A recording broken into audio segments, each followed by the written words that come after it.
Vi volar por en medio del cielo a otro ángel que tenía el Evangelio eterno para predicarlo a los moradores de la tierra, a toda nación, tribu, lengua y pueblo.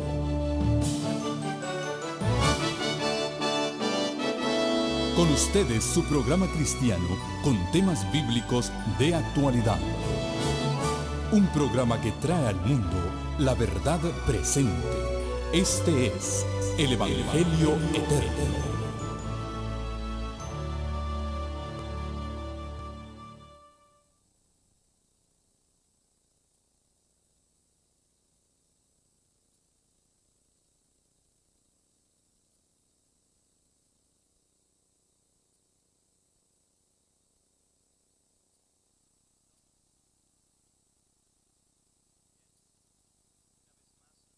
Bienvenida a cada uno de ustedes y en forma especial a aquellos que a través de la pantalla se unen a nosotros para estudiar el Santo Libro de Dios.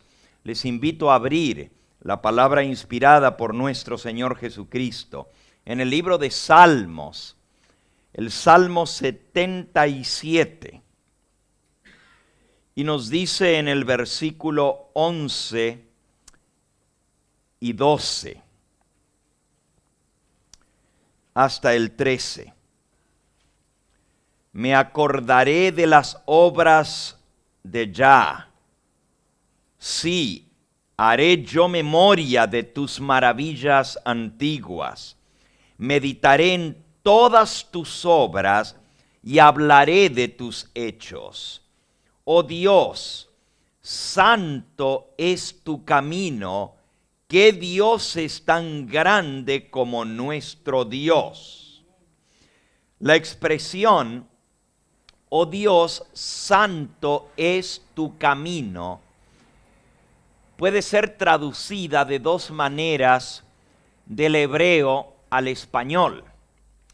La Biblia King James en inglés escogió traducirlo correctamente y también el español es correcto, solo que es ambigua la expresión, donde dice, oh Dios, santo es tu camino. En hebreo dice, Kadosh Hayah Haderech. Y eso quiere decir, Hadereji, el camino tuyo. El camino tuyo es santo, o también se puede traducir, el camino tuyo está en el santo. Lo que pasa es que la palabra Kadosh se usa en hebreo para santo, una persona santa, Dios es santo, pero también para el lugar santo.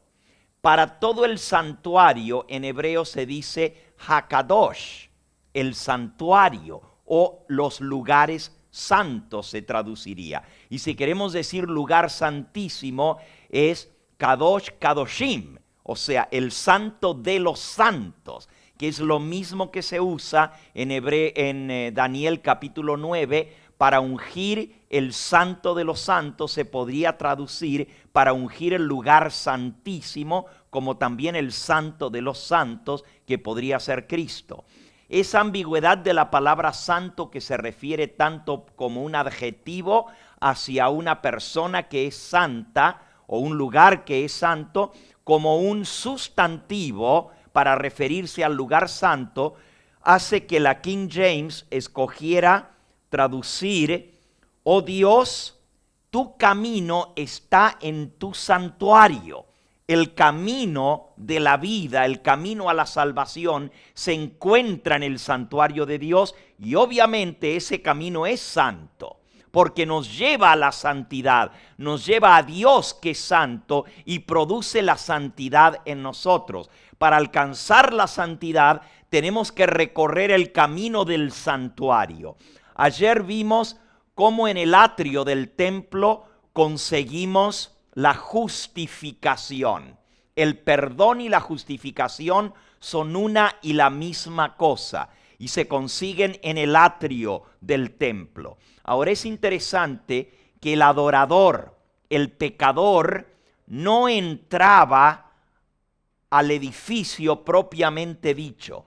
no entraba a los compartimientos del santuario, solamente entraba al atrio con el animal expiatorio. Ese animalito se ataba a los cuernos del altar de bronce en el atrio. Y entonces, mientras el animalito expiatorio o el sustituto estaba atado a los cuernos del altar, el sacerdote le ataba las patas y al tenerlo así sujeto, el pecador colocaba ambas manos sobre la cabeza del animal, confesando su pecado, transfiriendo su culpa al inocente animal. Y entonces el animal era sacrificado. Pero el sacrificio expiatorio no alcanzaba para hacer la expiación. Era tan solo el sacrificio expiatorio. Para que se efectuase la expiación, el sacerdote tenía que recoger en un tazón la sangre del animal y llevarla dentro del santuario y rociarla sobre el altar, también tocando los cuernos del altar. El símbolo de un cuerno representa un poder. Por eso, cuando Dios escoge hablar de Estados Unidos en la profecía, habla de los dos poderes, son dos cuernos. Cuando la bestia tiene 10 cuernos, son 10 poderes. El cuerno representa poder, pero también se puede usar en forma sustantiva o en forma adjetiva. Es poder cuando estamos hablando del poder que viene de Dios para fortalecernos a nosotros, pero también es un poder político cuando se utiliza en forma profética. Los cuernos representan ese poder y la sangre va desde los cuernos del altar de sacrificio a los cuernos del altar de intercesión. Ahora noten que este es el mobiliario más importante dentro del lugar santo. Aunque el lugar santo tiene 3 mobiliarios, la mesa de los panes de la proposición, el candelabro de 7 brazos y el altar del incienso, el más importante de todos es el altar del incienso y está en el mismo centro del santuario, del lugar santo, frente al velo. Allí se lleva la sangre para hacer la expiación. ¿Quién hace la expiación? El sacerdote. El pecador presenta la ofrenda. El pecador degüella el animal. Es el pecador el que causó la muerte del animal porque él es el que pecó. Por lo tanto, son nuestros pecados los que causan la muerte de Cristo. El animal inocente representado por ese cordero, el ser inocente y sin mácula, ahora carga nuestros pecados y esos pecados le producen la muerte. Pero en realidad es el sacerdote el que efectúa la expiación. Podemos leer, por ejemplo, en el libro de Levítico, en el capítulo 5. Todo el libro de Levítico son las leyes con respecto al sacerdocio y con respecto a las ofrendas de expiación y los distintos tipos de ofrenda. Desde el capítulo 4 se nos comienza a explicar los distintos tipos de ofrendas por el pecado. Ojalá tuviéramos tiempo de hablar de los 7 tipos distintos de ofrendas que se ofrecían en el altar, pero nos vamos a detener en las ofrendas por el pecado. Levítico capítulo 4. Primero habla de la ofrenda expiatoria por el pecado cuando el sacerdote ungido peca. Luego habla cuando un príncipe de Israel peca. Y luego habla en el mismo capítulo 4 cuál es la ofrenda prescripta cuando toda la congregación de Israel peca. Y entonces en el capítulo 5 se presenta lo que había de ofrecerse cuando un individuo pecare. Por ejemplo, en el capítulo 5 nos dice los pecados específicos, y en el versículo 5 dice: cuando pecare en alguna de estas cosas, confesará aquello en que pecó, y traerá para su expiación a Jehová por su pecado que cometió una hembra de los rebaños, una cordera o una cabra, como ofrenda de expiación por su pecado. Y ahí es donde viene la enseñanza que si no tiene suficiente para un cordero, traerá 2 tórtolas o 2 palominos, uno para la expiación y el otro para el holocausto.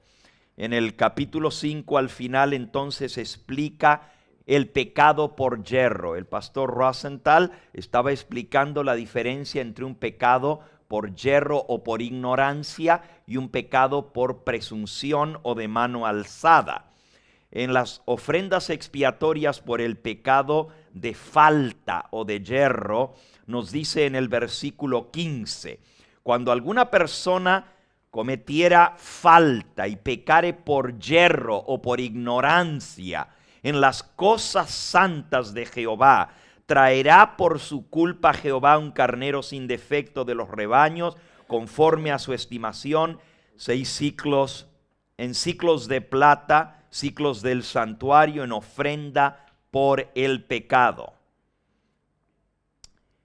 Y luego dice en el versículo 17, y finalmente si una persona pecare o hiciere alguna de todas aquellas cosas que por mandamiento de Jehová no se han de hacer, aun sin hacerlo a sabiendas, es culpable y llevará su pecado.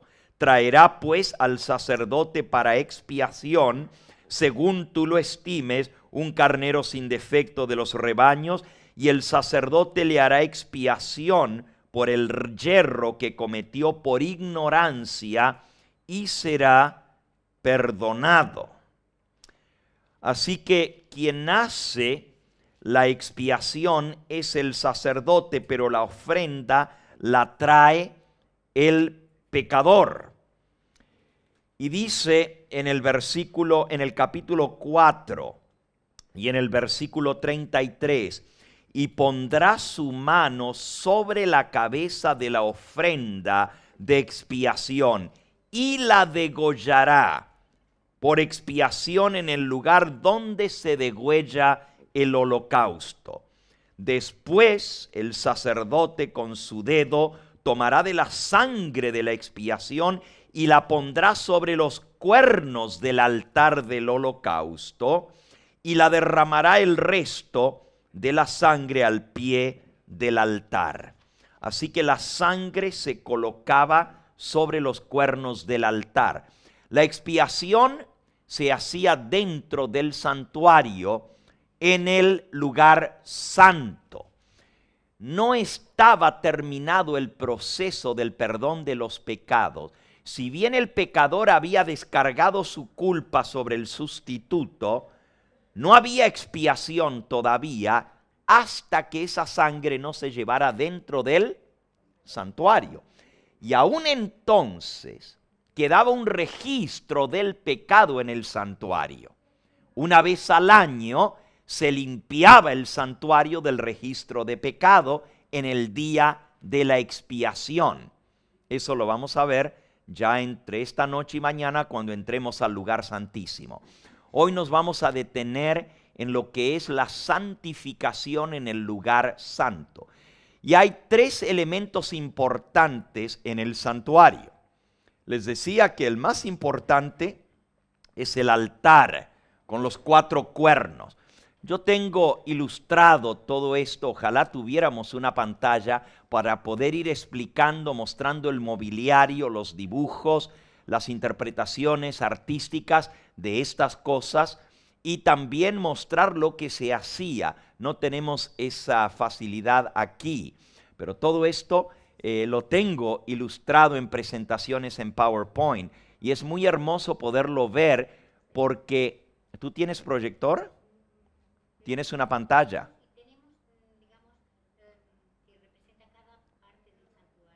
En láminas.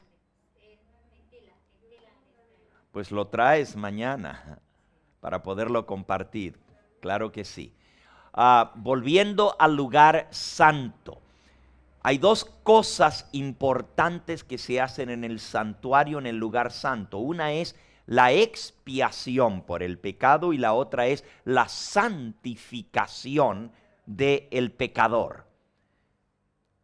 Repito, expiación y santificación. El sacrificio expiatorio se hace en el atrio, pero en sí, al completar la expiación, esto se realiza en el lugar santo. No hay perdón de pecados sin derramamiento de sangre, pero tampoco hay perdón de pecados sin ofrecer esa sangre en el santuario para pagar por nuestros pecados. Ahora, cuando el sacerdote, y noten, el pecador no entra al santuario, quien entra al santuario es el sacerdote. Así en nuestra redención, nosotros venimos al pie de la cruz.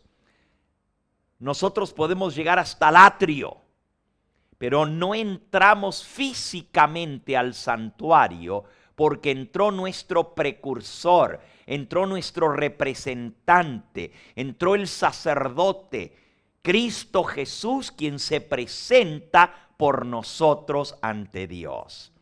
Él es quien hace la expiación del pecado por nosotros. Vamos a leer en el libro a los Hebreos.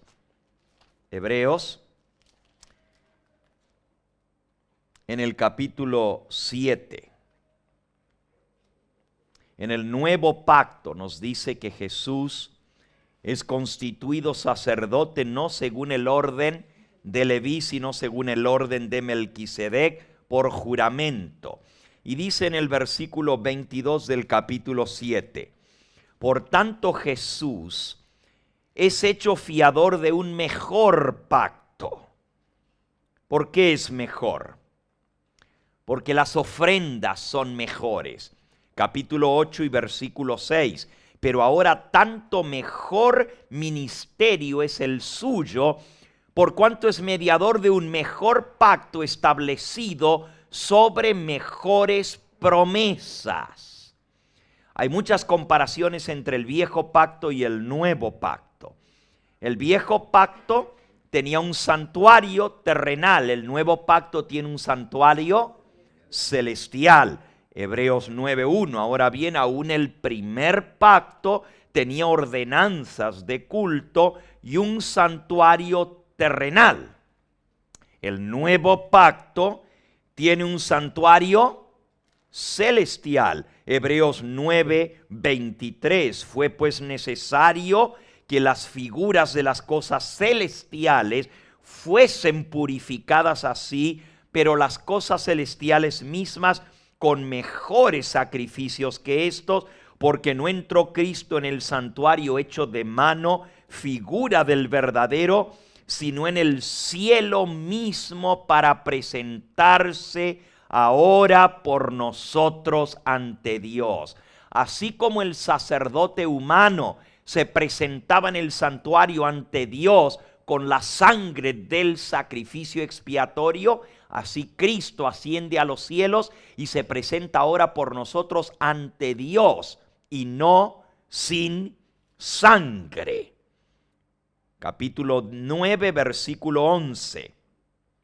Estando ya presente Cristo, sumo sacerdote de los bienes venideros, por el más amplio y más perfecto tabernáculo, no hecho de manos, es decir, no de esta creación, y no por sangre de machos cabríos ni de becerros, sino por su propia sangre, entró de una vez para siempre en el santuario. Y esa palabra en el santuario es la traducción correcta del griego. Hay algunas Biblias como Valera del 60 que escogieron decir que Cristo entró en el lugar santísimo. Cuando usted compara los términos griegos usados en el libro a los hebreos, va a descubrir que hay 3 términos distintos. Y esto fue prejuiciado al traducirlo así. No es una traducción correcta. Si su Biblia dice lugar santísimo, táchelo, y no le va a hacer daño que tache su Biblia, porque está tachando una traducción humana, no la palabra de Dios. Y ponga la palabra correcta allí. La palabra es santuario, no lugar santísimo. Cristo entró en el santuario en Hebreos 9:12. Hebreos 9:12, donde dice lugar santísimo, es una traducción incorrecta. No voy a entrar en todos los detalles, solo les estoy diciendo esto. Sí, la Biblia del 2000 dice santuario y es la traducción correcta. Pero donde dice lugar santísimo, en ese lugar es totalmente diferente a la palabra que se utiliza en Hebreos 9:3. Y eso es lo que uno no entiende. ¿Por qué el traductor que tradujo en Hebreos 9:3 lugar santísimo, donde en hebreo es Kadosh Kadoshim, pero en griego es, bueno, se me fue la palabra griega para Hagios Tan Hagion. Hagios Ton Hagion es santo de los santos, igual que en hebreo, Kadosh Kadoshim. En griego es Hagios Ton Hagion, o sea, santo de los santos. Y sin embargo, en Hebreos 9:12, que es en el mismo capítulo, el apóstol Pablo escogió utilizar una palabra distinta. Miren, aquí se nos dan las palabras correctas que Pablo escoge, y esto es importante que entendamos, porque cuando discutimos con personas que no creen en la obra de Cristo en el lugar santísimo en 1844, este es el texto que les van a sacar y les van a decir, ya ven, Cristo entró en el lugar santísimo desde que ascendió al cielo. ¿Cómo que en 1844 entró en el lugar santísimo? Si aquí el apóstol Pablo dice que él entró en el lugar santísimo al ascender al cielo, y el texto que le van a usar es Hebreos 9:12. Cristo entró de una vez para siempre en el lugar santísimo. La palabra que se usa allí en griego es tahagia. Tahagia. Hagios es en singular santo. Tahagia es los santos o los lugares santos, literalmente los santos, porque está en plural, nos habla de más de un lugar, por lo tanto no se puede referir al lugar santísimo, porque el lugar santísimo en Hebreos 9:3, el mismo apóstol San Pablo no tenía confundido los términos y él escogió muy claramente a sabiendas los términos que él estaba usando para explicar esto. En Hebreos 9:2 él usa Makom Hagion, lugar santo. Fíjense qué clarito, está bien traducido. La primera parte del santuario, Hebreos 9:2, dice, se llama el lugar santo, en griego Makom Hagios, lugar santo. Luego en Hebreos 9:3 dice, tras el segundo velo estaba la parte del tabernáculo que se llama Hagios Ton Hagion, el santo de los santos. Nosotros decimos santísimo, el lugar santísimo, santo de los santos. Hasta ahí perfecto. Pablo nos da las palabras correctas e identifica los lugares. Esto se llama el lugar santo y aquí detrás del velo se llama el lugar santísimo. Pero resulta que cuando llegamos al versículo 12, él no utiliza ni el uno ni el otro término. Él no utiliza Makom Hagios, ni tampoco utiliza Hagios Ton Hagion, sino que usa la palabra Tahagia, que quiere decir los santos en plural. Hagios es singular, Hagia es plural. ¿Y por qué le llama los santos? La palabra Tahagia quiere decir el santuario, porque incluye 3 lugares santos: el atrio, el lugar santo y el lugar santísimo. Por eso está en plural. Y aquí él se está refiriendo a que Cristo entró en el santuario, o sea, en los lugares santos. No específicamente en el lugar santísimo. Este es un error de traducción que ha sido corregido en la Valera del 2000. Lea, hermano, por favor, en su Biblia el versículo 12. Y Cristo entró en ese santuario una vez para siempre. No una vez para siempre, no con sangre de machos cabríos y becerros, sino con su propia sangre consiguió la eterna redención. Gracias. Cristo entró de una vez para siempre en el santuario, dice allí. En el santuario. Esa es la traducción correcta. A ver, los que tienen su Biblia en alemán, ¿cómo traduce allí? En el versículo 12. ¿Santísimo? ¿Santo o santuario? Pastor Rosenthal, ¿usted tiene su Biblia en alemán o en español? Dice santuario. La de Lutero dice santuario, entonces está bien traducida. La Vulgata está bien traducida, por eso la versión antigua en español, que está basada en la Vulgata, traduce el santuario. Pero ya la gente prejuiciada en contra del mensaje adventista, al corregir la Valera en 1960 adrede, le han puesto que es el lugar santísimo. Cuando se ha preguntado por qué, ellos dicen, oh, porque el contexto está hablando del lugar santísimo. No es cierto tampoco. Pero bueno, creo que ha quedado claro este punto. No pensaba hablar de esto, pero creo que es importante que entendamos los términos originales para no ser confundido. Y si usted le habla a una persona que le viene a sacar esto con los términos griegos, anótelos al margen de su Biblia, ¿no? El lugar santo, Makom Hagion. El lugar santísimo, Hagion Ton Hagion. Se los puedo escribir si gustan.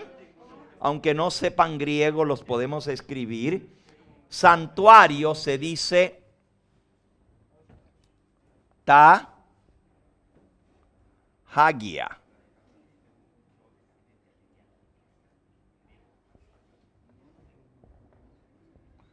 Ta Hagia, santuario. Los lugares santos. Los lugares santos. La mejor traducción es santuario. Y luego el lugar santo es hagios. Hagios. Makom es lugar, hagios es santo. Y santísimo es hagios ton hagion.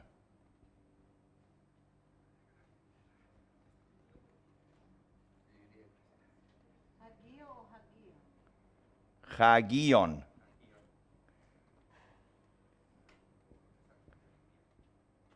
Hagios ton hagion. Esto es santísimo o santo de los santos. Todo el ataque contra el mensaje adventista de 1844 se centra en este versículo. Entonces, si nosotros entendemos que es una mala traducción y lo podemos explicar, queda claro en la mente. Y Pablo lo tenía muy claro porque él utilizó una palabra diferente para explicar esto. Hagia, el santuario, hagios, el lugar santo, y hagios ton hagion, el lugar santísimo. Ahora, volviendo a lo que estábamos hablando hace un momento en cuanto al lugar santo. En el antiguo pacto se hacía la expiación en el lugar santo. El sacerdote llevaba la sangre. Pero cuando salía de allí, el sacerdote llevaba la bendición para el pecador, para decirle, tus pecados han sido transferidos al santuario. Desde el momento en que el pecador los confiesa, él quita su culpa. La culpa la carga ahora el animal. Pero para grabar en la mente lo terrible que es el pecado, el mismo pecador tiene que degollar ese animal con su propia mano. El sacerdote entonces recoge de esa sangre y la lleva al lugar santo para hacer la expiación. El pecador no se va. No sale del atrio, espera pacientemente hasta que el sacerdote entre y regrese. Cuando el sacerdote regresa, le dice: hijo, tus pecados te han sido perdonados porque han sido transferidos al santuario. De ahí es donde los sacerdotes católicos sacan lo de perdonar los pecados. Y repiten, y si usted habla con un sacerdote católico le va a decir: oh, pero esto no es ninguna blasfemia porque nosotros lo hemos tomado de la Biblia, del judaísmo. El sacerdote judío decía: hijo, tus pecados te son perdonados, ¿verdad? El católico, el sacerdote católico le va a decir esto. La única diferencia es que el sacerdote llevaba la sangre dentro del santuario, la esparcía sobre el altar frente al velo donde estaba la presencia de Dios y la ley que había sido transgredida, y entonces regresaba y le decía al pecador: tus pecados han sido quitados porque han sido transferidos al santuario. No le decía: ego te absolvo a peccatis tuis. O sea, yo te perdono los pecados, como dice el sacerdote. Le decía: tus pecados han sido perdonados porque han sido transferidos al santuario. El pecador no salía hasta que no tuviera la seguridad de que estaba completamente limpio del pecado y se había completado la expiación. Lo mismo sucedía el día de la expiación. El pueblo esperaba pacientemente hasta que el sumo sacerdote saliera y diera la bendición del pueblo para decirles que sus pecados habían sido ahora transferidos al macho cabrío y estaban fuera aún del santuario. Noten, durante todo el año los pecados se transferían al santuario, pero en el día de expiación, el 10º día del 7º mes, Yom Kippur, los pecados que estaban en el santuario eran sacados del santuario y se colocaban sobre el macho cabrío de Azazel y era llevado fuera del santuario, lejos al desierto, no sin antes ofrecer la sangre de la expiación del macho cabrío por Jehová. Ahora, volviendo a lo que estábamos aprendiendo sobre el lugar santo y el lugar santísimo. El pecador no entra al santuario. El pecador entra al atrio. El atrio representa la tierra. El lugar santo y el lugar santísimo, la obra de Cristo en el cielo. Vean, si dividimos la obra de Cristo en 3 etapas, diríamos que la primera etapa es la obra expiatoria, o más bien del sacrificio expiatorio de Cristo aquí en la tierra. Esto se cumple en las primeras 3 fiestas del santuario. Ahora estoy entrando a un nuevo tema muy interesante. ¿Cuántas fiestas se celebraban en el santuario? 7 fiestas. Las primeras 3 se celebraban en el atrio. La fiesta del Pentecostés se celebraba, o el centro de la celebración de esa fiesta era en el lugar santo. Y la fiesta del Yom Kippur era la única en la cual el sacerdote se introducía en el lugar santísimo. Ahora voy a anotar aquí.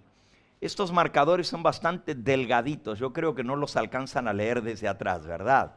Si pudiéramos conseguir un marcador más grueso, podríamos, por ahora estamos utilizando esto. También necesitaría una servilleta, un pañuelo para poder borrar la pizarra, si alguno tiene algo por allí.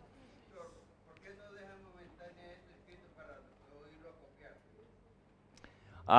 Bueno, lo que pasa es que necesito la pizarra para seguir escribiendo. Muchas gracias.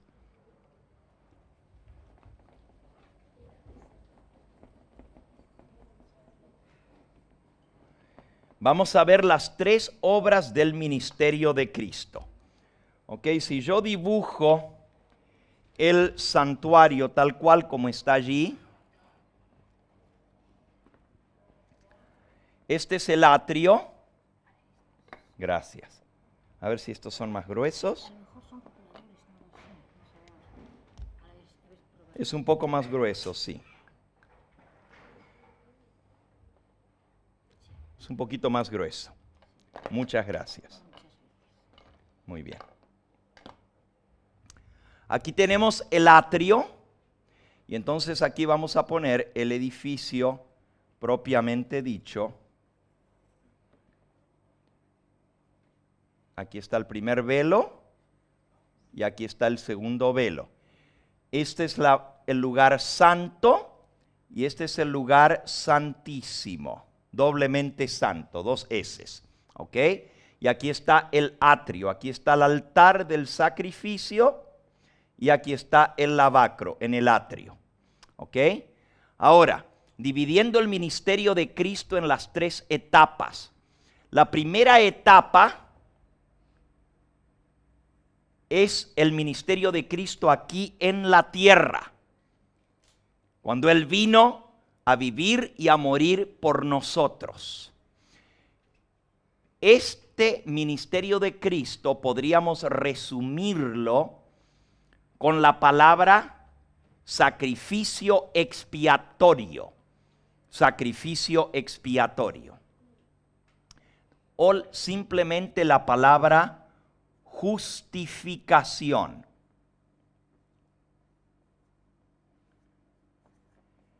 La segunda parte del ministerio de Cristo se desarrolla en el lugar santo.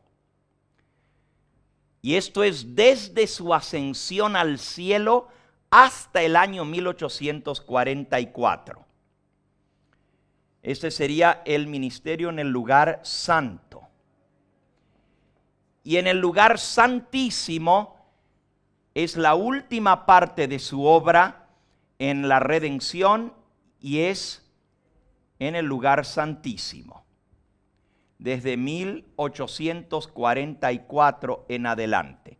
Recuerden que como estamos viendo algo hebreo, ya les expliqué ayer que vamos de derecha a izquierda. No lo lean de la izquierda a la derecha. Tienen que meterse en la mente que en hebreo siempre va de derecha a izquierda. Yo podría dibujarlo al revés, pero estaría mal dibujado el santuario, porque siempre la puerta está hacia el este. Es interesante que cuando el pecador entra al santuario, está mirando hacia la Shequina, que es la verdadera luz del mundo, pero le está dando la espalda al sol. Cuando hay apostasía, encontramos nosotros que le dan la espalda al santuario con el rostro hacia el sol. Es todo lo contrario. Lean ustedes Ezequiel en el capítulo 8.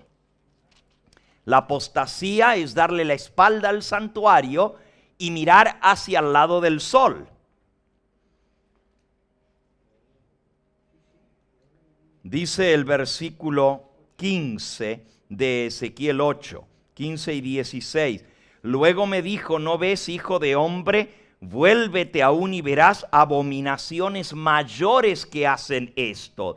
Y me llevó al atrio de adentro de la casa de Jehová, el atrio, y aquí junto a la entrada del templo de Jehová, entre la entrada y el altar, en este lugar, entre la entrada y el altar, dentro del atrio, vi como a 25 varones, sus espaldas vueltas al templo de Jehová y sus rostros hacia el oriente, y adoraban al sol postrándose hacia el oriente. Ahora vean, en lugar de estar mirando hacia el santuario y trayendo el sacrificio frente al altar, mirando por la fe hacia el santuario, estaban con las espaldas vueltas al santuario, dando la espalda a Jehová, dando la espalda a su ley, dando la espalda al arca del pacto y mirando hacia el oriente, o sea, hacia el este, hacia la puerta y adorando al sol. El este es la salida del sol y todos los adoradores del sol se postran hacia el este. Cuando el pueblo de Israel estaba en Babilonia, para mirar hacia Jerusalén tenían que mirar hacia el oeste, no hacia el este, porque Jerusalén está directamente al oeste de Babilonia.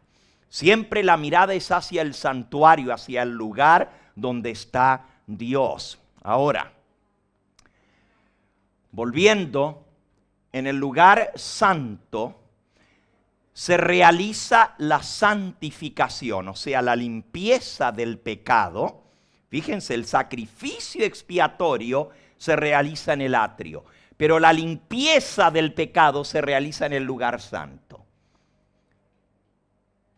Y en el lugar santísimo, la purificación del santuario en el día de expiación. Desde 1844 en adelante. Así que aquí vamos a poner las fechas. Desde el año 31 después de Cristo, Cristo asciende al santuario celestial y comienza su obra en el lugar santo. Y en 1844, en el día de expiación, el 22 de octubre, pasa al lugar santísimo. Aquí están las tres etapas de la obra de Cristo en el plan de la redención: justificación, santificación y glorificación. Ahora, voy a poner las fiestas del santuario, que son 7. Las voy a enumerar aquí. La primera fiesta es la Pascua. La segunda fiesta es la de los panes sin levadura o ácimos. La tercera fiesta es la de las primicias.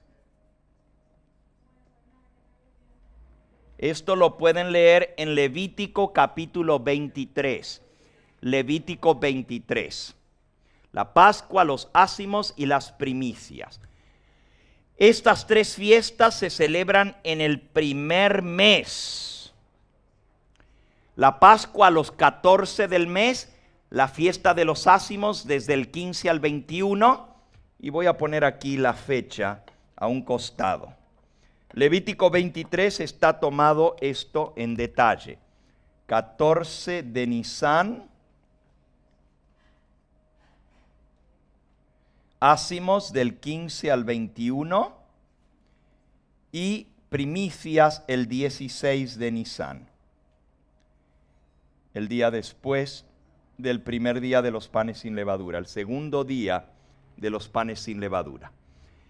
Estas fiestas suceden en el primer mes, al comienzo del año. Para nosotros hubiera sido enero porque tenemos el calendario romano, pero el calendario hebreo no comienza en medio del invierno o en medio del verano en Sudamérica, ¿verdad? El calendario hebreo comienza en la primavera, cuando todo comienza otra vez. Dios lo hizo para un pueblo que vive en el campo, que cultiva, y el comienzo de todo, la siembra, es en la primavera. Por eso el año comienza en la primavera, no en el medio del invierno. Eso de que comienza en enero el año es totalmente arbitrario. El primer mes del calendario hebreo se llama Abib o Nisán. ¿Okay? Ahora, las primeras tres fiestas son todas en el primer mes, en Nisán, al comienzo del año. Luego, 50 días más tarde, se celebra la cuarta fiesta, que se conoce como el Pentecostés. El Pentecostés en el Nuevo Testamento. En el Antiguo Testamento se llama la fiesta de la cosecha, de la siega, el Pentecostés, donde se mece la gavilla mecida 50 días después de la fiesta de las primicias. Esto es en el medio, podríamos llamarle, las fiestas están divididas en 3. Y ahora les pongo las 3 últimas y luego leeremos que 3 veces se presenta todo varón frente a Jehová. Las últimas 3 fiestas, 5, 6 y 7, son la fiesta de las trompetas,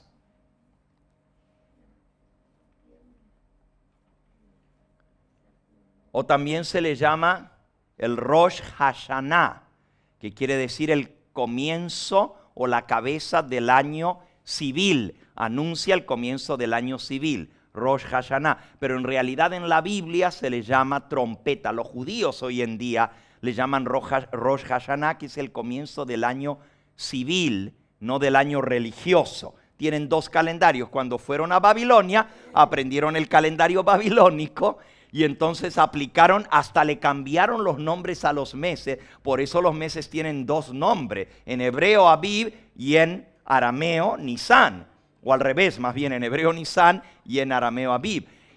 Y al adoptar el calendario arameo, entonces llevaban 2 calendarios, uno que comenzaba en Tishri y el otro que comenzaba en Nisan.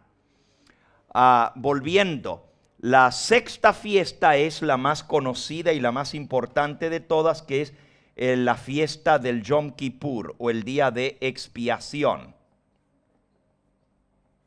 Y finalmente, la última fiesta, la fiesta de las cabañas o tabernáculos. Estas 3 fiestas ocurren en el otoño, las primeras 3 en la primavera. Primavera, verano y otoño. La fiesta de las trompetas o Rosh Hashanah es el primer día del 7º mes, que se llama Tishri. Expiación es el 10º día del 7º mes y cabañas es del 15 al 22 de Tishri. Aquí tenemos las 7 fiestas anuales. ¿Por qué es importante esto? Porque esto tiene que ver con el plan de salvación. Tienen que ver con los grandes eventos de nuestra salvación. Estas son las fiestas de Jehová o las fiestas del santuario.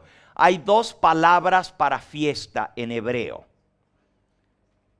Una se refiere a una fiesta en el sentido como la entendemos en español. Una fiesta de alegría, de regocijo. Esa palabra es Hag, H-A-G, Hag. Es una fiesta. Cuando usted tiene, por ejemplo, una fiesta para su niño, pues se llama hasta el día de hoy en hebreo Hag, una fiesta de cumpleaños, ¿verdad? De alegría, de regocijo. La otra palabra es, se me va ahora en hebreo, ¿cuál es la otra? ¿Modim? Moedim. Moedim en plural, o moed en singular, que quiere decir convocación o tiempo específico. Nosotros le llamaríamos feriado religioso. No se trabaja. Feriado religioso. Mientras que la otra son fiestas, también son religiosas, pero sí se trabaja. En las fiestas se puede trabajar, mientras que en los moed o moedim son días que no se trabaja. Por ejemplo, el día de expiación es moed. Moed es día especial señalado para santa convocación. Si ustedes notan, ¿cuántos días se celebraban de fiesta durante todo el año? Eran 7 fiestas, pero ¿cuántos días se celebraban? No, son muchos más que esos. Noten, del 15 al 22 son 8. El día de expiación son 9, el día de trompeta son 10, el Pentecostés son 11, primicias son 12, Pascua son 13 y 7 más.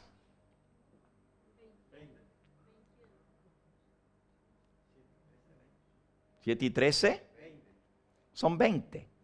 Durante el año se celebraban 20 días de fiesta, pero de esos 20, 7 eran santa convocación, no se trabajaba. O sea, había 7 sábados ceremoniales o sábados que no se trabajaba. Eran igual que el séptimo día. No se trabajaba y el que trabajaba estaba violando la ley de Dios. Esos son los sábados ceremoniales. Y aparte de eso estaban todos los demás días de fiesta. Ahora, voy a explicar, en el plan de salvación, estos 7 fiestas tenían que ver con los 7 grandes eventos en el plan de salvación. 7 grandes eventos. Por cierto, el número 7 se repite mucho en el santuario. Yo les explicaba que hay 6 elementos en el santuario, 6 mobiliarios, pero el séptimo es la Shekinah, que es la presencia de Dios. En el santuario usted tenía el altar y el lavacro, la mesa, el candelabro y el altar del incienso, el arca del pacto, y en medio de los querubines estaba el número 7, que es la Shekinah, la presencia de Dios. ¿Está claro? Aunque hay 6 mobiliarios hechos por el hombre, fabricados por el hombre por instrucción de Dios, el séptimo no está hecho de obra de mano. Y era lo único de todo el santuario que no tenía obra de manos, porque era la misma presencia de Dios, pero era tan real como el arca del pacto. Ahí estaba. ¿Sí o no? Y si alguno entraba al santuario, lo más sobresaliente era la Shekinah. Era tan grande la luz que se cubría con un velo. Y el día que el sumo sacerdote entraba detrás del velo en el lugar santísimo, tenía que llenar de incienso el incensario, ponerlo detrás de la cortina y permitir que el humo del incensario llenara el lugar santísimo para opacar la gloria de la Shekinah, para no ser fulminado por esa gloria. La Shekinah era algo real que se veía. Era la presencia de Dios, pero no fue puesto por mano humana. Por eso son 7 cosas que hay en el santuario. Otra vez el número 7. Las primeras 3 fiestas, Pascua, Ácimos y Primicias, tienen que ver con el plan de redención en la primera venida de Cristo a esta tierra. Las últimas 3 fiestas se centran en torno a su segunda venida, la culminación del plan de redención. Las primeras son el inicio del plan de redención, las últimas son la culminación del plan de redención. El Pentecostés representa toda la era cristiana, por eso está al medio. Noten, la Pascua, los ácimos y las primicias están representados en el atrio del templo. Son los eventos, las obras que Cristo hizo al venir a esta tierra por nuestra redención. Primero, se hizo carne, se hizo hombre, por eso es el atrio, es de tierra, es de arena. Cristo, humilde, hecho hombre, como pecador, viene a morir como ofrenda expiatoria, pero sin mácula y sin pecado. El altar representa su muerte, el cordero pascual representa su muerte, y Cristo muere un 14 de Nisan. Exactamente el día de Pascua se mata el cordero pascual. A la misma hora que se mataba el cordero pascual, Cristo murió a las 3 de la tarde, entre las 2 tardes. Elena de White dice que cuando el cordero estaba en las manos del sacerdote para sacrificarlo, el sacerdote levantó el cuchillo. ¿Y qué pasó? Vino el temblor de tierra. El sacerdote se asustó, como cualquiera de nosotros cuando tiembla la tierra, ¿verdad? Dice Elena de White que dejó caer el cuchillo de su mano y salió huyendo por el terremoto. El cordero que estaba a punto de ser sacrificado quedó libre, huyó de las manos del sacerdote. Ya no hacía falta ser sacrificado porque el verdadero Cordero de Dios estaba dando su sangre por nosotros. Pero ¿a qué hora fue ese terremoto? A las 3 de la tarde, a la hora que Cristo murió, se rasgó el velo del templo de arriba abajo. O sea, el tipo se encuentra con el antitipo en la hora exacta, en el momento exacto en que se mataba el Cordero Pascual. En ese mismo momento muere Jesús, el mismo día que señalaba la profecía, con siglos de anticipación. Dios señaló el mes desde que salieron de Egipto, apartó y dijo: el primer mes va a ser el primer mes de vuestro calendario. La liberación de Egipto fue un 14 de Nisan, en noche de Pascua. Fue cuando vino la plaga de los primogénitos. La liberación de Egipto fue un 14 de Nisan, pero la gran liberación del pecado, Egipto representa el pecado, la idolatría, vino también un 14 de Nisan. Y la gran liberación del pueblo de Dios final tiene que ver también con esto. Ahora, la segunda fiesta, la de los ácimos, tiene que ver con el pan sin levadura, que representa su cuerpo. El mismo día que el pueblo judío comía el pan sin levadura, el mismo día el cuerpo de Cristo quebrantado estaba en la tumba. Esa fiesta duraba 7 días. Más adelante les explico por qué duraba 7 días. Pero el día después de los panes sin levadura, el 16 de Nisan, se celebraba la fiesta de las primicias. Y Cristo resucitó de los muertos el mismo día de las primicias. A la hora que se ofrecía el sacrificio matutino donde se mecía la gavilla, en esa misma hora Cristo se presentó ante el Padre con la gavilla de los redimidos que habían resucitado con Él y la presentó delante del Padre para ser acepta. Se cumplió el tipo con el antitipo exactamente. Ahora, todo esto concluye la obra de Cristo aquí en la tierra. 50 días más tarde Él se presenta en el cielo con el Pentecostés, y de eso vamos a hablar ahora un poquito. ¿Me pueden decir la hora? Ay, es que comenzamos muy tarde. No me da tiempo para terminar. Recién estamos entrando ahora al lugar santo. ¿Ok? Cristo asciende el día de Pentecostés. No. ¿Qué día asciende Cristo al cielo?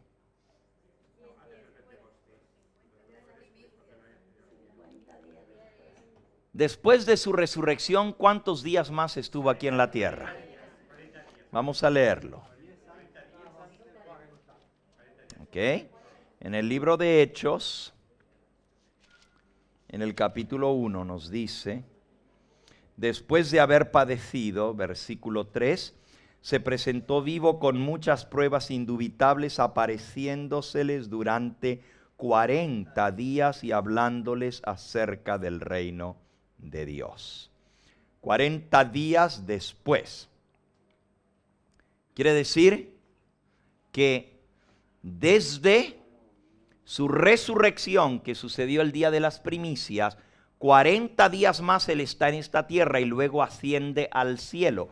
¿Qué pasó en esos 10 días desde que Él ascendió de la tierra al cielo hasta el día de Pentecostés?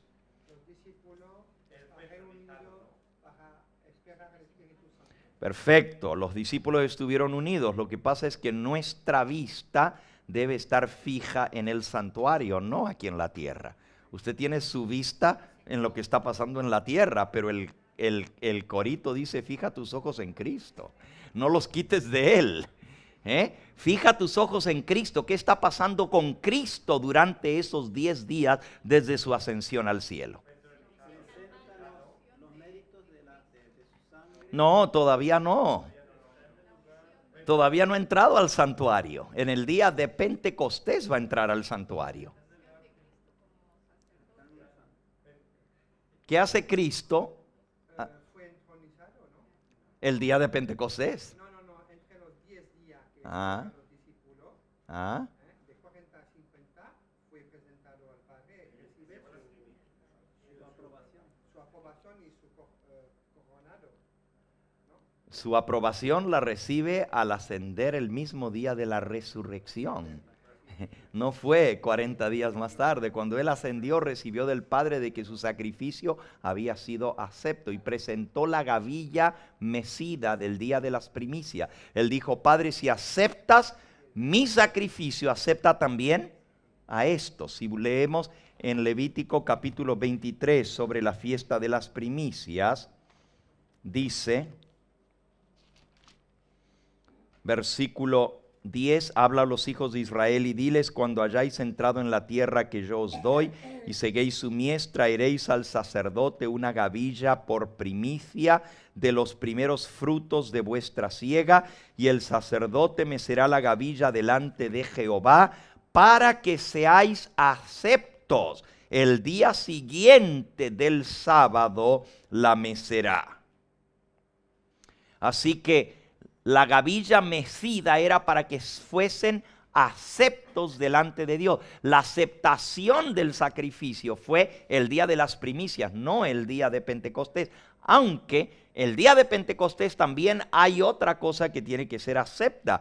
Dice el versículo 15, y contaréis del día en que sigue al sábado, desde el día en que ofrecisteis la gavilla de la ofrenda mecida, 7 semanas cumplidas serán, hasta el día siguiente del séptimo o de las 7 semanas que contarás del séptimo día de reposo, desde el día en que ofrecisteis la gavilla de la ofrenda mecida, 7 semanas cumplidas serán. Hasta el día siguiente de las 7 semanas contaréis 50 días, y entonces ofreceréis el nuevo grano a Jehová. De vuestras habitaciones traeréis 2 panes para ofrenda mecida, que serán de 2 décimas de efa de flor de harina, cocidos con levadura, como primicias para Jehová. Versículo 20. Y el sacerdote los presentará como ofrenda mecida delante de Jehová, con el pan de las primicias, y los 2 corderos serán cosa sagrada a Jehová y para el sacerdote. Así que el día de Pentecostés, 50 días más tarde, se presentaba otra vez una ofrenda mecida delante de Jehová, pero esto eran panes cocidos con levadura, a diferencia de los panes de las primicias en el día de los ácimos, que eran sin levadura. ¿Por qué la diferencia de unos con levadura y otros sin levadura? Porque Cristo era sin mancha y no pensaba que era un error. Correcto. Las primicias del día de las primicias representa a Cristo sin pecado, inmaculado, y los que resucitaron con Él, que están limpios de todo pecado. Mientras que el día de Pentecostés el Señor presenta las primicias de la cosecha que viene.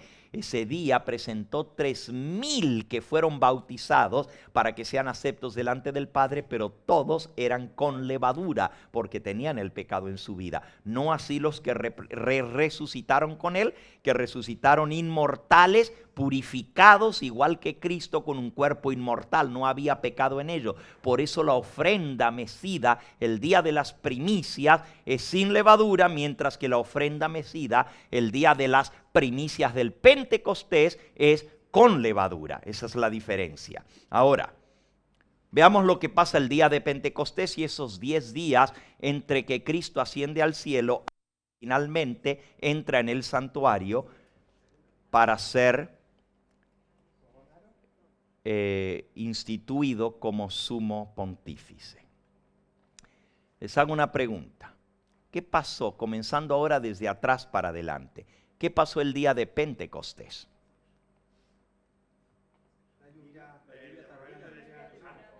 ¿Cómo? El derramamiento del Espíritu Santo ¿sobre quién? Otra vez, pusieron los ojos en la tierra. Les dije que lo pongan en el cielo. No me miren a la tierra, mírenme al cielo. Pongan sus ojos en Jesús. ¿Qué pasó en el cielo el día de Pentecostés?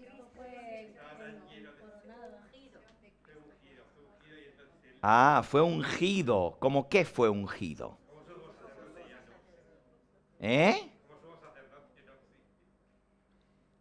Piensen un momentito, ¿quiénes eran ungidos con aceite? Muy bien, los profetas, los reyes, ¿y quién más? El sumo sacerdote era ungido con la redoma del aceite.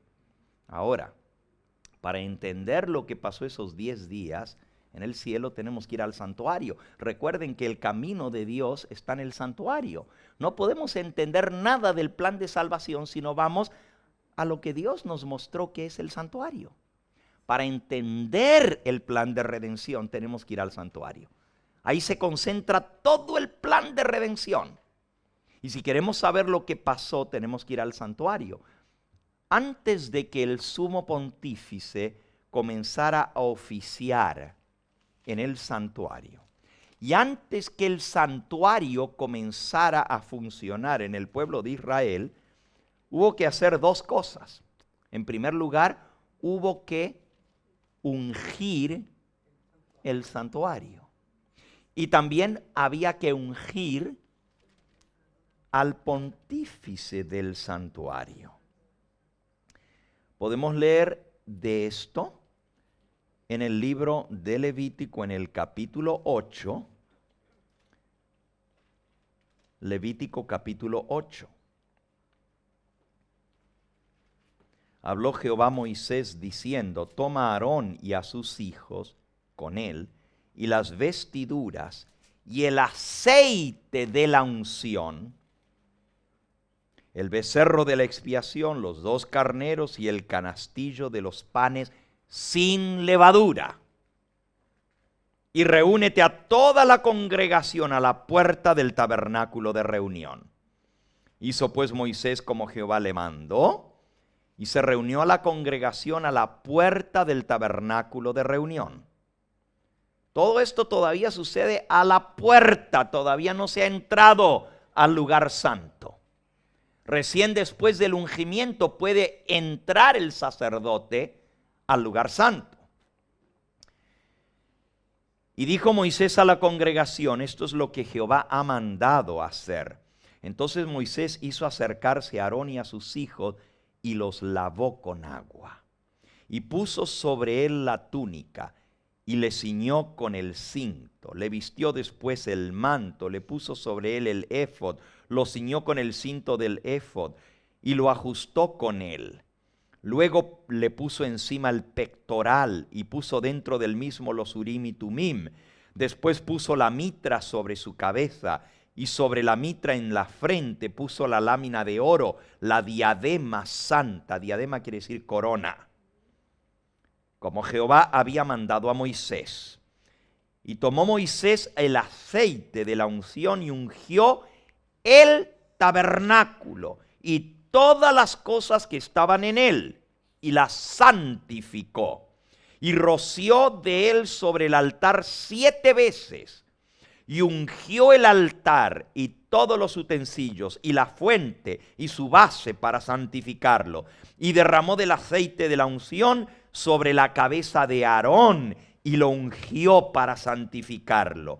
Después Moisés hizo acercarse a los hijos de Aarón, les vistió las túnicas, les ciñó con cintos, les ajustó las tiaras, como Jehová lo había mandado a Moisés. Luego hizo traer el becerro de la expiación y Aarón a sus hijos, y pusieron sus manos sobre la cabeza del becerro de la expiación. y lo degolló. Y Moisés tomó la sangre y puso con su dedo sobre los cuernos del altar de alrededor y purificó el altar y echó la demás sangre al pie del altar y lo santificó para hacer la reconciliación sobre él.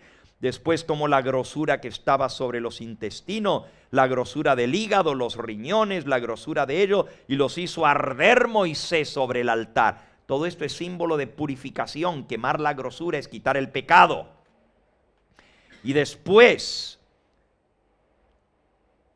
hizo que trajeran el carnero del holocausto y a Aarón y a sus hijos y pusieron sus manos sobre la cabeza del carnero y lo degolló, y roció Moisés la sangre sobre el altar alrededor y cortó el carnero en trozos, y Moisés hizo arder la cabeza, los trozos, la grosura, lavó luego con agua los intestinos y las piernas, quemó Moisés todo el carnero sobre el altar, holocausto de olor grato, ofrenda encendida para Jehová, como Jehová lo había mandado.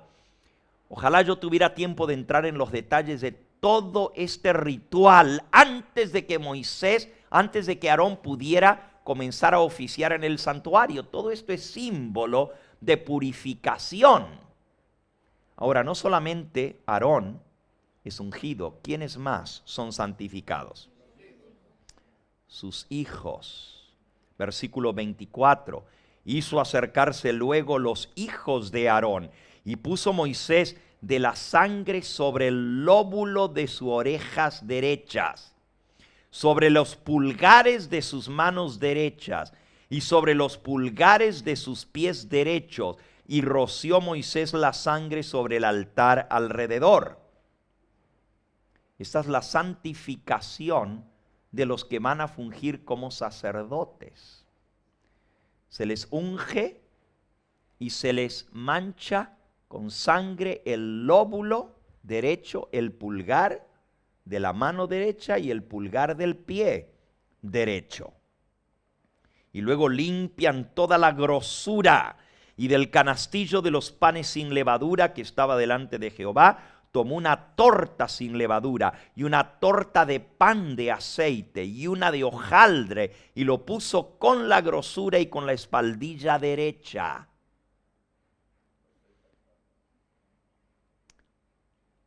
Y lo puso todo en las manos de Aarón y en las manos de sus hijos, e hizo mecerlo como ofrenda mecida delante de Jehová.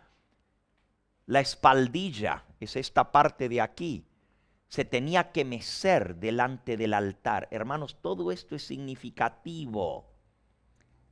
La consagración de Aarón y de sus hijos es la consagración de Cristo y los que ascendieron con él al santuario. Ahora, muchos de nosotros no sabemos esta parte.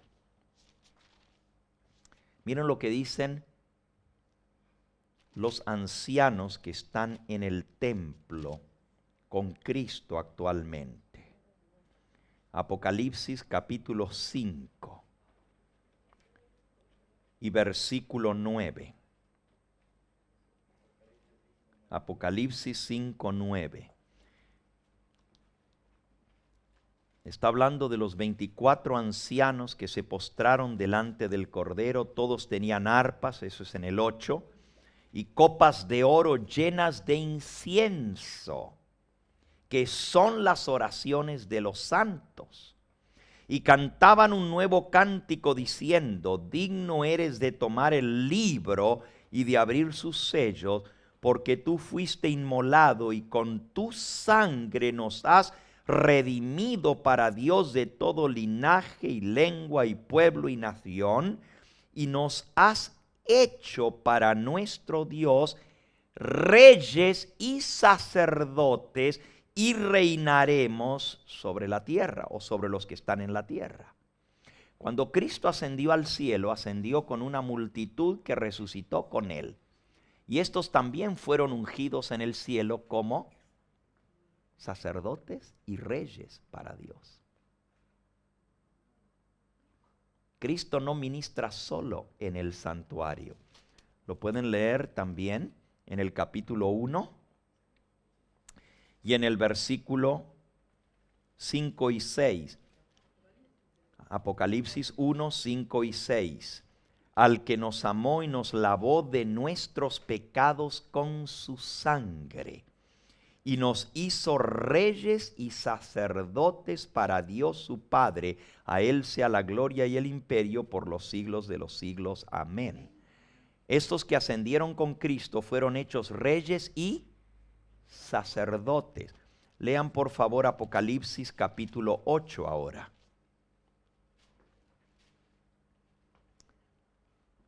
Versículo 3. Otro ángel vino entonces y se paró ante el altar con un incensario de oro, y se le dio mucho incienso para añadirlo a las oraciones de todos los santos sobre el altar de oro que estaba delante del trono. Y de la mano del ángel subió a la presencia de Dios el humo del incienso con las oraciones de todos los santos. Cristo presenta las oraciones de los santos delante del trono sobre el altar del incienso, el altar de oro que estaba delante del trono. Y junto con él se le dieron copas de oro con incienso a los sacerdotes. Apocalipsis 5, versículo 8. Y los 24 ancianos todos tenían arpas y copas de oro llenas de incienso, que son las oraciones de los santos. Ahora, ¿quiénes tenían copas de oro con incienso?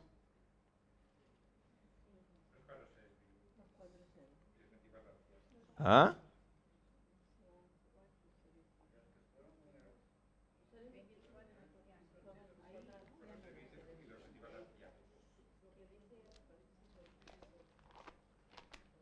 No solamente Cristo tiene las copas de incienso.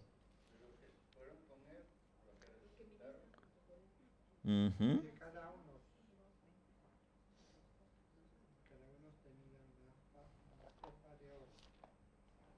Tenían una copa de oro, ¿y qué había dentro de la copa de oro? Incienso. Quiere decir que los que están con Cristo también ayudan a Cristo en el santuario. ¿Ok? Estaba viendo aquí porque hay una referencia al Salmo 141, creo que es, ¿sí? 141, versículo 2. ¿Y qué dice en el Salmo 141, versículo 2? Subí mi oración delante de ti, como el incienso, el don de mis manos, como la ofrenda de la tarde. Muy bien, suba mi oración delante de ti como el incienso, el don de mis manos como la ofrenda de la tarde. El incienso representa ¿qué? Las oraciones de los santos. ¿Cómo? ¿No son los méritos de Cristo el censo? ¿No? Los méritos de Cristo. Los méritos de Cristo. Las oraciones de los santos se mezclan con los méritos de Cristo para que sean aceptos delante. Sí. Al incienso, que es un polvo molido de maderas aromáticas, se le agrega encima y se le derrama el óleo santo, que son los méritos de Cristo. Van mezclados. No se presentan solo las oraciones porque no podrían ser aceptas. Tienen que estar mezclados con los méritos de Cristo. ¿Ok? Muy bien. Volviendo entonces, ahora vamos otra vez a Levítico capítulo 8. Levítico 8, donde estábamos leyendo de la consagración de Aarón y de sus hijos. Les mostré que cuando Cristo fue consagrado como rey, como sacerdote, junto con él fueron dedicados los que subieron con él y fueron consagrados como reyes y como sacerdotes. No fue solo la coronación de Cristo. Volviendo a Levítico capítulo 8.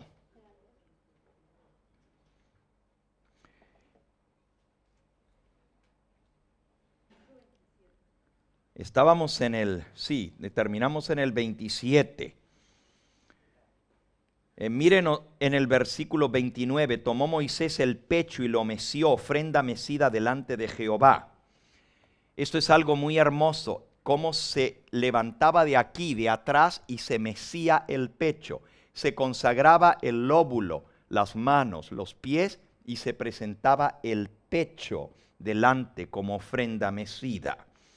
Luego tomó Moisés, versículo 30, el aceite de la unción y de la sangre que estaba sobre el altar y roció sobre Aarón y sobre sus vestiduras, sobre sus hijos y sobre las vestiduras de sus hijos. Y lo santificó a Aarón y a sus vestiduras y a sus hijos y a las vestiduras de sus hijos con él. Y dijo Moisés a Aarón y a sus hijos: hervid la carne a la puerta del tabernáculo de reunión y comedla allí con el pan que está en el canastillo de las consagraciones, según yo he mandado, diciendo: Aarón y sus hijos la comerán. Y lo que sobrare de la carne y del pan lo quemaréis en el fuego. Ahora el versículo 33. De la puerta del tabernáculo de reunión no saldréis en 7 días, hasta el día en que se cumplan los días de vuestras consagraciones, porque por 7 días seréis consagrados. La consagración de Aarón y sus hijos duró ¿cuánto tiempo? 7 días. Ahora estamos entendiendo todo lo que tuvo que suceder en el cielo antes del día de Pentecostés. No podían entrar al santuario porque tenían que estar a la puerta por 7 días. Todavía eso nos deja 3 días más, que tiene que ver con la ascensión al cielo y tiene que ver con la fiesta de bienvenida que se le dio a Cristo y a los que resucitaron con él cuando llegaron al cielo. También tiene que ver con la cena de consagración, que es en el 8º día, dice más adelante, cuando se comen los panes de la canastilla para la congregación, para la consagración. Son 8 días más la ascensión al cielo, más la fiesta de bienvenida, que no tengo tiempo ya de leérselas. Esos son los 10 días, fue celebración en el cielo. Había que ungir el tabernáculo de reunión. Por primera vez en la historia de la humanidad, la redención se pasaba del antiguo pacto, que era en un tabernáculo terrenal, al tabernáculo o al templo celestial. Y ese templo tenía que ser ungido y santificado con el aceite de la santa unción. Y así como después de que se santificó el tabernáculo, podríamos leer en el libro de Éxodo, en el capítulo 40, cuando fue todo el tabernáculo dedicado y ungido con aceite, la presencia de Dios, la nube de gloria llenó el recinto tanto que no se podía entrar al tabernáculo de la gloria de Jehová que reposó sobre él. Así la gloria de Dios se posó sobre el templo celestial y Dios entró en su templo para darle la bienvenida al nuevo sumo sacerdote instituido para oficiar ahora dentro del santuario celestial. Toda esta celebración duró 10 días. ¿Cómo se ungió el tabernáculo?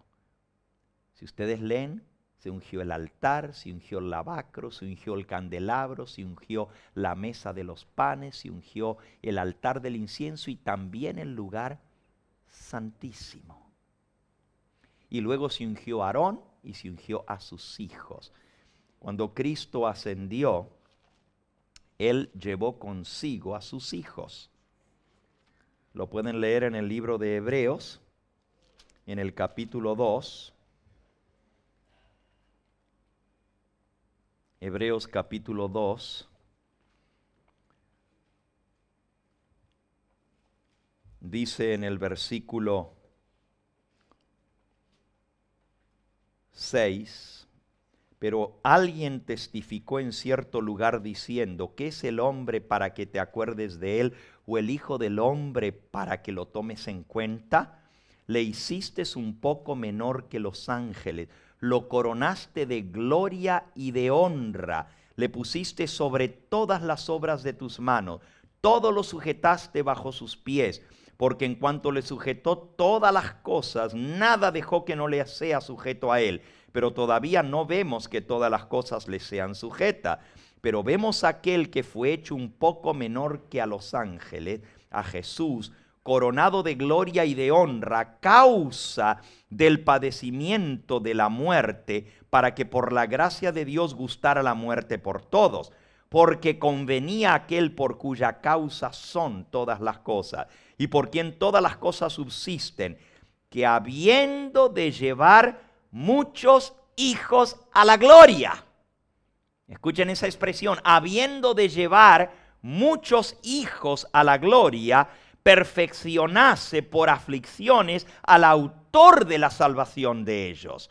Porque el que santifica y los que son santificados, de una misma cosa son, de uno son todos, por lo cual no se avergüenza de llamarnos hermanos. Así que Cristo, nuestro hermano mayor, llevó con él a sus hijos a la gloria, y él se santificó, fue santificado, y los demás fueron santificados con él para oficiar en el santuario celestial.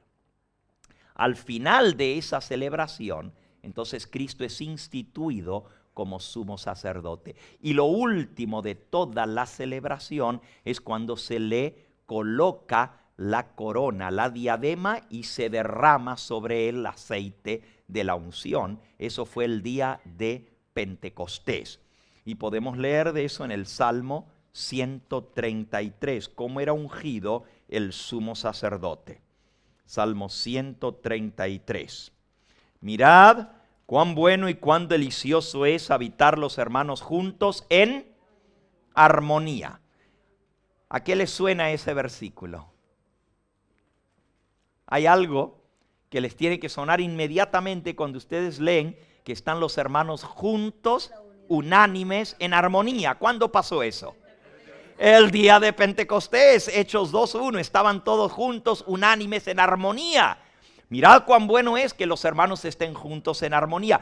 Toda la congregación de Israel tenía que estar a la puerta del tabernáculo mientras Aarón y sus hijos estaban reunidos.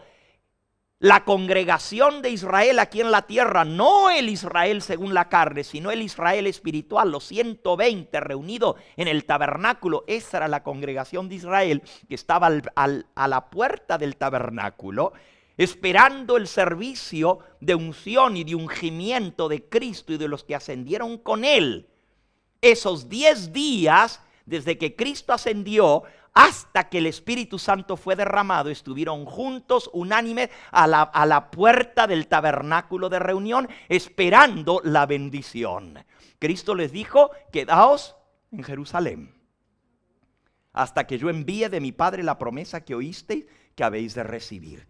Y ellos se quedaron, y en esos 10 días hicieron la preparación. Mientras se consagraba el sumo sacerdote, y se consagraban los sacerdotes con él, sus hijos que él llevó a la gloria, el pueblo también tenía que consagrarse. Si los discípulos no se hubieran consagrado, si no hubieran confesado sus pecados, si hubieran limpiado toda su vida de pecado, no habría descendido sobre ellos el Espíritu Santo. Por eso es tan importante que nosotros estemos a la puerta del tabernáculo cuando estas cosas sucedan, para que podamos recibir la bendición.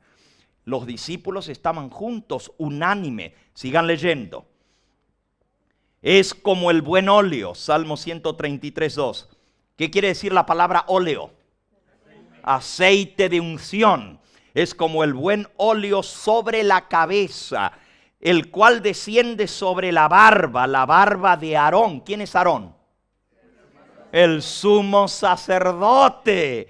El aceite, el buen óleo, desciende de la cabeza y chorrea por la barba. Y dice: y baja hasta el borde de sus vestiduras. Es como el rocío del Hermón que desciende sobre los montes de Sión, porque allí envía Jehová bendición y vida eterna.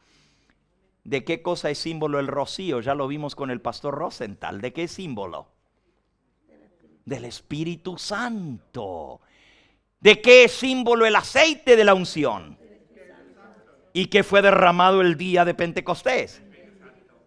¿Ustedes creen que nomás lo que pasó el día de Pentecostés fue que el Señor mandó el Espíritu Santo? No. ¿Quién recibió el Espíritu Santo el día de Pentecostés? Exactamente, el que recibió la promesa del Padre es Cristo. Miren lo que Él les dijo en Hechos en el capítulo 1. No les dijo, quédense hasta que reciban el Espíritu Santo. Miren lo que Él les dijo. Hechos capítulo 1. Dice en el versículo 4. Y estando juntos les mandó que no se fueran de Jerusalén, sino que esperasen la promesa del Padre, la cual les dijo, oísteis de mí. Porque Juan ciertamente bautizó con agua, mas vosotros seréis bautizados con el Espíritu Santo dentro de no muchos días. ¿Ok? Quedaos en Jerusalén a esperar la promesa del Padre, la cual dijo, oísteis de mí. Ahora, en Hechos capítulo 2, cuando Pedro se levanta el día de Pentecostés y explica lo acaecido ese día, él dice, versículo 32, a este Jesús, este es el discurso el día de Pentecostés frente al aposento alto, cuando fue derramado el Espíritu Santo. A este Jesús resucitó Dios, de lo cual todos nosotros somos testigos, y así que exaltado por la diestra de Dios, y habiendo recibido del Padre la promesa del Espíritu Santo. ¿Quién recibió del Padre la promesa del Espíritu Santo? Jesús recibió la promesa del Padre, del Espíritu Santo. Ha derramado esto que vosotros veis y oís. Porque David no subió a los cielos, pero él mismo dice, dijo el Señor a mi Señor, siéntate a mi diestra hasta que pongas tus enemigos por estrado de tus pies. Sepa pues ciertísimamente toda la casa de Israel, que a este Jesús a quien vosotros crucificasteis, Dios le ha hecho Señor y ungido. Christos, ungido, Mesías. Así que en el momento en que se derrama el Espíritu Santo es la señal de que Cristo recibió la promesa del Padre. En realidad, quien recibe el Espíritu Santo es Cristo, pero es tanto lo que el Señor le da que chorrea por su barba hasta el borde de las vestiduras y cae sobre los montes de Sión. El monte de Sión es donde está el aposento alto. ¿Se acuerdan que les expliqué el sábado allá en Madrid? Que el monte de Sión, donde está la ciudad de David, donde está el sepulcro de David, también está el aposento alto, a una cuadra sobre el monte de Sión. Ahí estaban los 120 reunidos y sobre los montes de Sión desciende salvación y vida eterna, bendición de Dios. La bendición es la promesa del Espíritu Santo que Cristo la recibió. Fue triplemente ungido. Fue ungido como sacerdote, fue ungido como rey y fue ungido como profeta. El triple oficio de Cristo: profeta, rey y sumo pontífice. Y al derramar el Espíritu Santo es una prueba de que Él había recibido del Padre la promesa. Ahora se inaugura el santuario celestial en esos 8 días que estuvieron a la puerta del santuario.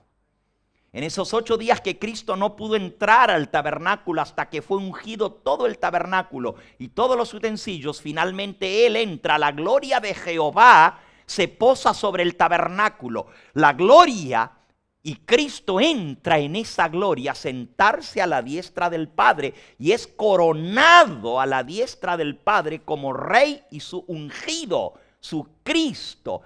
Esto que vosotros veis y oís, dijo Pedro, es porque el Señor le dijo a mi Señor, siéntate a mi diestra. Cristo se sentó a la diestra del Padre y fue ungido, dice aquí, como Señor y Cristo.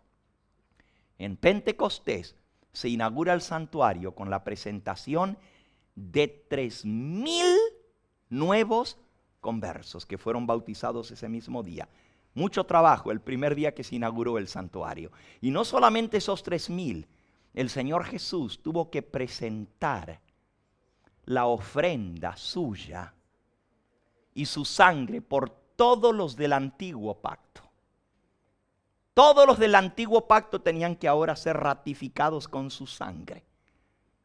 Todo aquel que se salvó en el Antiguo Testamento, incluso, por eso es que les digo que me encantaría explicarles por qué hay sangre envuelta en el día de la santificación del santuario, por qué se mata carnero, por qué se toca el lóbulo, el dedo derecho de la mano y el dedo derecho del pie, por qué se salpica con sangre en el día de la dedicación del santuario. Todo eso tiene que ver con la obra de Cristo ofreciendo su sangre. Aún los que ascendieron con Él para poder entrar a ser sacerdotes tenían que ser ratificados con la sangre de Cristo. Y si bien es cierto que Cristo había subido el día de las primicias a presentar las primicias, solamente se le dio la seguridad de que su sacrificio había sido acepto y que por lo tanto el Padre aceptaba a estas primicias que venían con Él, pendientes a que su sangre fuera rociada en el santuario. Pero Cristo no podía rociar esa sangre sino hasta entrar en el santuario.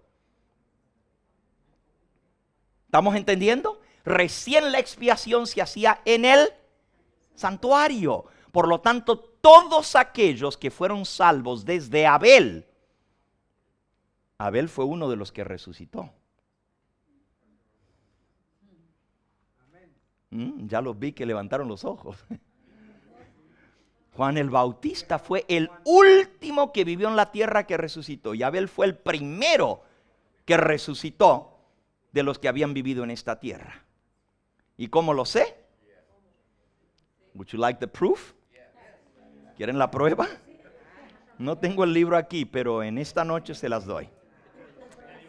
Está el libro Deseado de todas las gentes en la página 730. Ahí dice quiénes resucitaron. Y en el libro Primeros Escritos explica que fueron desde los días de Adán hasta los días de Cristo los que resucitaron en la resurrección especial. ¿Tú tienes el libro azul aquí? El libro, este libro azul de los... A ver, si está aquí la cita, se las leo de una vez para cerrar esto.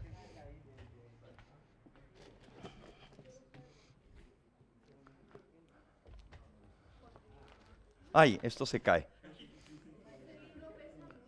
Sí, está muy pesado. No está aquí el libro Primeros Escritos. ¿Tienes el volumen 2 de esto? Ok, si me lo traes esta tarde, el volumen 2. Aquí solamente les puedo leer el volumen, el deseado de todas las gentes.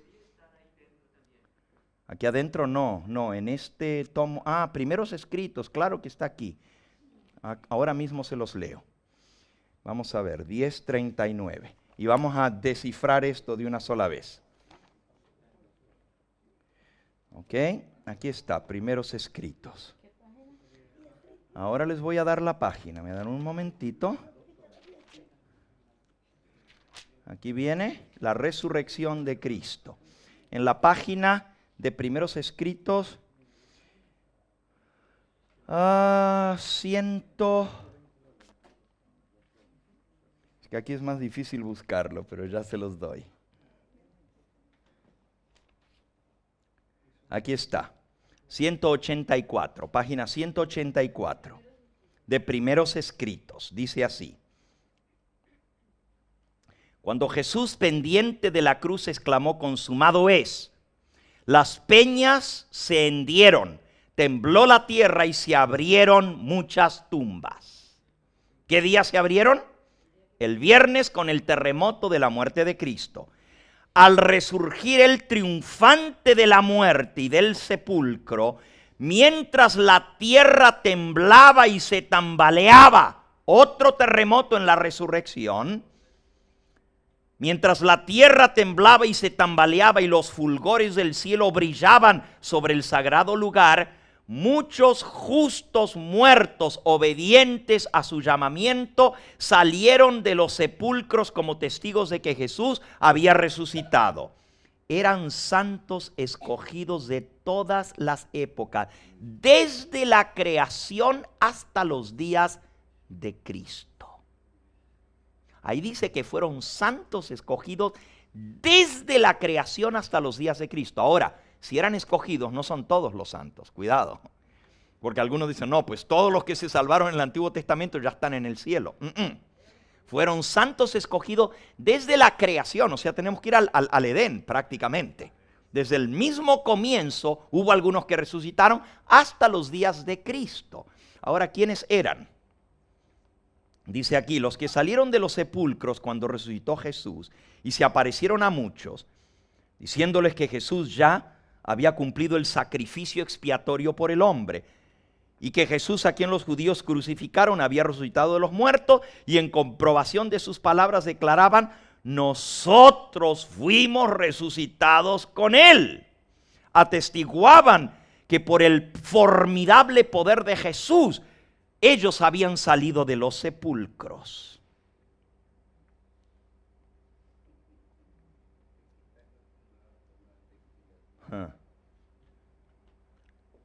Escuchen esto.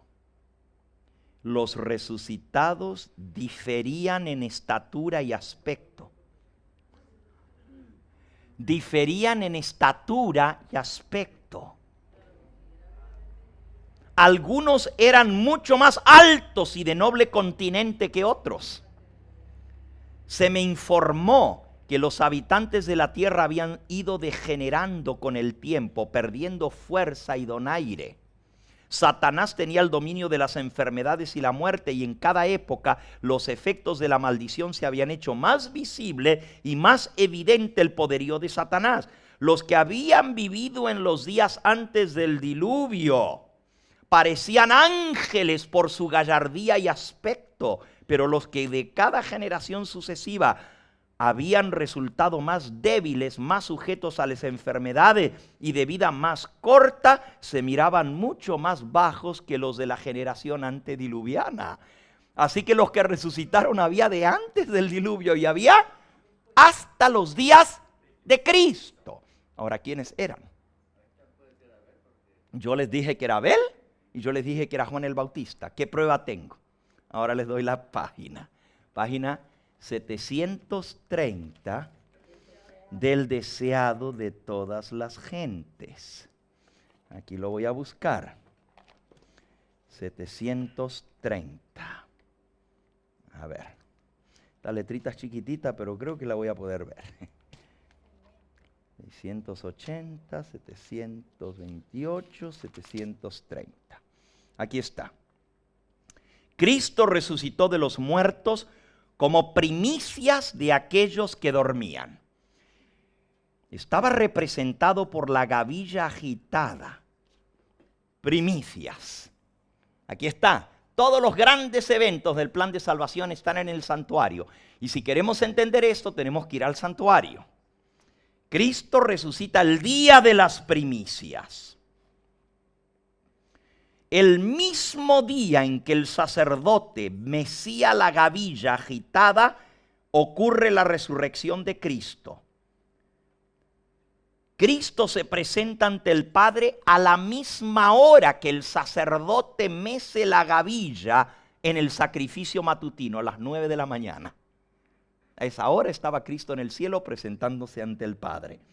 Durante más de 1000 años se había realizado esa ceremonia simbólica. Se juntaban las espigas de grano maduro y en la Pascua se agitaba la gavilla de primicias el día después del sábado como ofrenda de agradecimiento delante de Jehová. La gavilla dedicada a Dios representaba la mies. Así también Cristo, las primicias, representaba la gran mies espiritual que ha de ser juntada para el reino de Dios. Su resurrección es símbolo y garantía de la resurrección de todos los justos muertos. Ahora aquí viene. Cuando Cristo resucitó, sacó de la tumba una multitud de cautivos. ¿Cuántos fueron? Algunos se piensan que eran nomás 24. No, una multitud de cautivos. Eso lo pueden leer en la Biblia. Está en Efesios capítulo 4, versículo 9 al 11. Y está citando también el libro de Salmos, donde dice: subiendo a lo alto, llevaste cautiva una multitud de cautivos y diste dones a los hombres. Eso es en Hechos capítulo 4. ¿Quiénes eran? ¿Quiénes eran? Aquí va. Al resucitar, Cristo sacó de la tumba una multitud de cautivos. El terremoto ocurrido en ocasión de su muerte abrió las tumbas. Y cuando Él resucitó, el terremoto que marcó su resurrección echó sus cuerpos fuera junto con el de Cristo. Wow, 2 terremotos. ¿Quiénes eran? Eran aquellos que habían sido colaboradores con Dios y que a costa de su vida habían dado testimonio de la verdad. Eran los mártires de Cristo. Ahora iban a ser testigos de aquel que los había resucitado. Clarito dice aquí que eran los que a costa de su vida habían dado testimonio. Por lo tanto, Abraham no resucitó, ni tampoco Isaac, ni tampoco Jacob, ni tampoco David resucitó. Y lo dijo Pedro el día de Pentecostés: aquí está el sepulcro de él hasta el día de hoy. Hasta el día de hoy está el sepulcro de David. Jeremías resucitó. Isaías resucitó.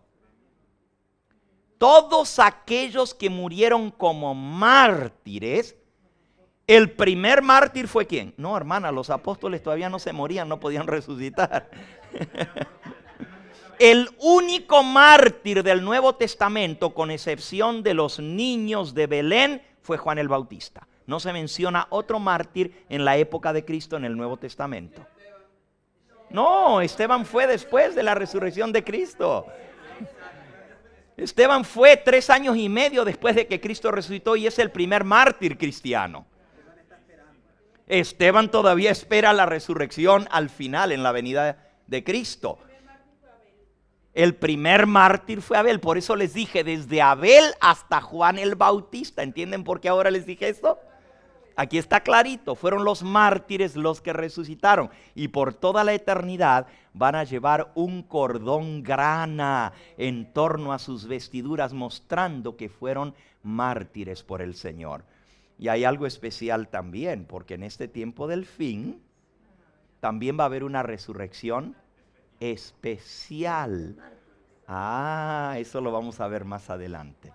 Well, John Vega, you just missed the whole thing on the festivals of the Lord. Acabamos de ver entonces las festividades de primavera y el Pentecostés que inicia la obra de Cristo en el lugar santo. No hemos terminado lo del lugar santo, nos falta ver cuál es esa obra y los 3 elementos de santificación: los panes, el candelabro y el incienso, el altar del incienso. Eso lo veremos en esta noche. Muy bien, preguntas.